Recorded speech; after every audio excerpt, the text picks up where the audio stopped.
BRS నేతల తీరుపై ప్రభుత్వ విప్ ఆది శ్రీనివాస్ నిప్పులు చెరికారు.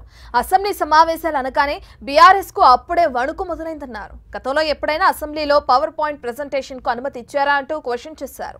కాళేశ్వరం కర్త కర్మ క్రియ అన్ని కేసీఆర్ఏనని చెప్పారు. అసెంబ్లీలో పీసీ ఘోష్ కమిషన్ పై చర్చ జరిగేది వాస్తవమన్నారు.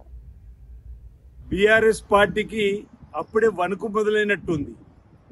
మా స్పీకర్ గారిని కలిసి రేపు అసెంబ్లీలో జరిగేటువంటి సందర్భంగా పీపీటీ ద్వారా మాకు కూడా మాట్లాడే అవకాశం ఇవ్వాలి కాళేశ్వరం పైన అని.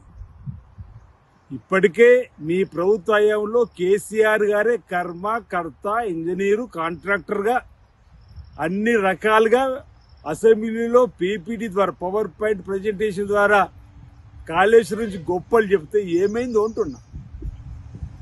మీ హయాంలోనే కట్టిరు, మీ హయాంలో కుంగిపోయింది, బొంగలు పడ్డే కదా. ఈరోజు సుందిల్లా అన్నార బొంగలు పడిపోయాయి. ఈరోజు మేడిగడ్డ కుంగిపోయినటువంటి సందర్భం. ఆ రోజు పీపీటీ ద్వారా పవర్ పాయింట్ ప్రజెంటేషన్ ద్వారా మా ప్రతిపక్ష నాయకుడు జానారెడ్డి గారు మాకు కూడా అవకాశం ఇవ్వమంటే ఆనాడు ఇవ్వని ఈ బీఆర్ఎస్ నేతలు ఇప్పుడు ప్రజాస్వామ్యం గురించి మాట్లాడుతున్నారు.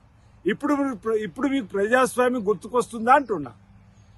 ఎందుకు ఈ వణుకు మీకు అంటున్నాం. ఇప్పటికే ఈ మేడిగడ్డ దగ్గర కూలినటువంటి అయిన వల్ల తెలంగాణ పరువు గంగలో కలిసింది కదా మీ అవినీతి.